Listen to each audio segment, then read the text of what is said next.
In the first homicide in the city of Redmond since 2021, a crazed stalker obsessed with a woman killed her and her husband before turning the gun on himself. This is the absolute worst outcome, for a stalking case. Police Chief Darrell Lowe says this man, 38-year-old Ramin from Texas, is the suspect. He came to the neighborhood in this red truck Tuesday overnight. The suspect broke into the home via a bedroom window, that bedroom being the mother's. She did encounter the suspect. She was aware of what was occurring, and she knew or realized that she needed to get out and get help. Police say the mother of the wife ran for her life to a neighbor's house to call 911. When officers arrived, the mother and neighbor led them to the home. As officers approached the front of the home, a male later identified as the husband of the victim was seen in a doorway. As officers tried to communicate with him, he collapsed and became unresponsive. Officers evacuated him from the front of the house and realized that he had been shot. First responders performed CPR trying to save his life, but he soon died.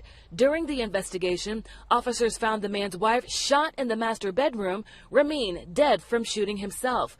The petition for a protection order, filed on March 3rd, says Ramin would leave the woman voicemails more than 10 times a week, sending gifts and flowers to her home, even saying he hired a jazz band to play outside her house for 2 hours, but then called it off.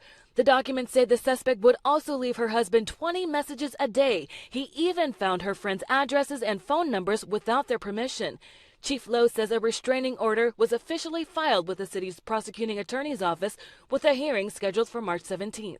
A restraining order is simply a piece of paper that allows officers to take enforcement action should a suspect violate the court order, but a piece of paper does not protect a person when someone is intent on causing them harm. Chief Lowe says it was challenging serving the order to Ramin because he was a long-haul truck driver, always traveling the country for work. It was difficult to, pin him down to a location. It wasn't as though he was local and we had a local address to where we could either do surveillance or find him, serve the protective order, etc. He was in a different state, traveled across the country as part of his employment, so that was the biggest challenge. Chief Lowe says the woman and her family worked very closely with detectives since becoming aware of the crazed stalking situation in December 2022, even adding extra surveillance cameras to the home. In this case, the victim did everything that they possibly could. Unfortunately, this person, broke into their home and killed her, and it is a tragic event.